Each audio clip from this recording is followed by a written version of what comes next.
sana mtazamaji wa Mlimani TV katika kipindi bora cha Mlimani leo asubuhi, hii ikiwa ni kipengele cha pili ambapo ni Jahara sehemu ya kwanza. Tunakutana hapa kwa ajili ya kuchakata mada mbalimbali kwa ajili ya maendeleo ya taifa la Tanzania. Jina langu ni Holiness Mbise ambaye nitakuwa nahodha wako kwa siku ya leo. Na siku ya leo tutakuwa na mada isemayo urasimishaji wa biashara na nafasi ya BRELA katika kuibua fursa za kiuchumi kwa vijana na wananchi wa kawaida. Lakini siko peke yangu hapa studioni, nimepata nafasi ya kuwa na mgeni ambaye ni Mr. Lumambo Shiwala, afisa usajili kutoka BRELA. Mr. Lumambo, karibu sana.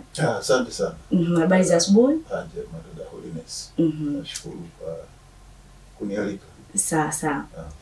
Pengine ungetueleza kwa ufupi nini maana ya BRELA na nyinyi mnahusika na nini hasa? Naam, BRELA ni wakala wa usajili wa biashara na leseni.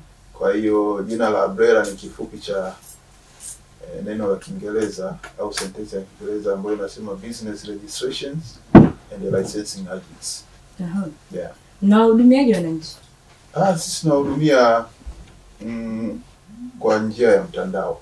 Kwa hiyo chochote kile tunachokifanya au chochote kile ambacho tunakisajili tunakitoa kwa njia ya mtandao.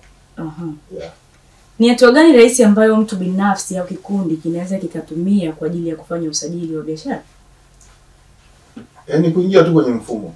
Kuna mfumo wetu unaitwa mfumo wa usajili kwa njia ya mtandao, ORS, Online Registration System. Kwa hiyo ukiingia kule unapata huduma zote pamoja na kujisajili. Hauoni kwamba kuna baadhi ya watu ambao wanashindwa kujisajili, hasa ambao wapo maeneo ya vijijini ambapo bado mabadiliko ya sayansi na teknolojia yako chini? Ni kweli, lakini ukiangalia kwa sasa hivi na takwimu ambazo serikali imekuwa ikitoa, karibu vijiji vyote vimeshafikiwa na umeme.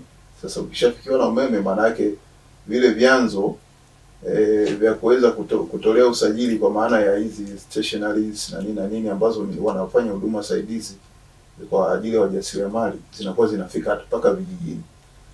Na ukiangalia wakati ule bado tunasajili kwa njia ya makaratasi, ilikuwa inabidi uje hapa Dar es Salaam. Kwa hiyo ukiangalia gharama ya kuja Dar es Salaam na kufanya kwenye center kule ambao ni karibu kidogo na kijiji chako, unakuwa gharama nyingi sana. Na kuna tuhuma za baadhi ya watu kuchelewa kufanikisha usajili wa biashara. Wanasema zoezi hili limekuwa likichukua muda mrefu kupitia hizo njia ambazo mnasema. Hii shida inakuwa ni nini?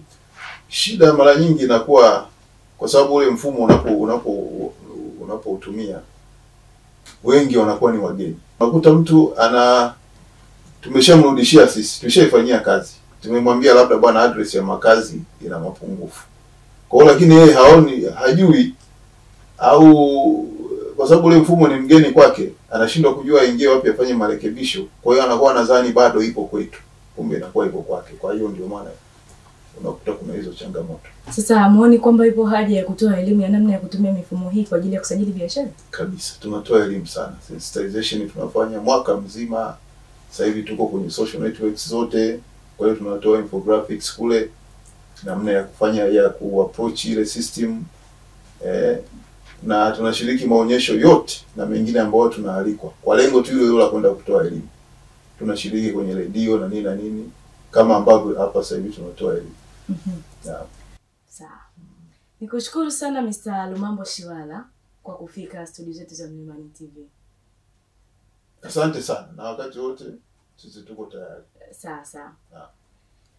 Kipindi hewani ni Mlimani leo asubuhi na sisi tumefika tamati kwa hapo. Tulikuwa na mgeni Mr. Lumambo Shiwala ambaye ni afisa usajili kutoka BRELA, ambapo tulikuwa tunazungumzia mada inasema urasimishaji wa biashara na nafasi ya BRELA katika kuibua fursa za kiuchumi kwa vijana na wananchi wa kawaida. Muda wote huu ulikuwa na mimi Holiness Mbise. Asante hadi wakati mwingine.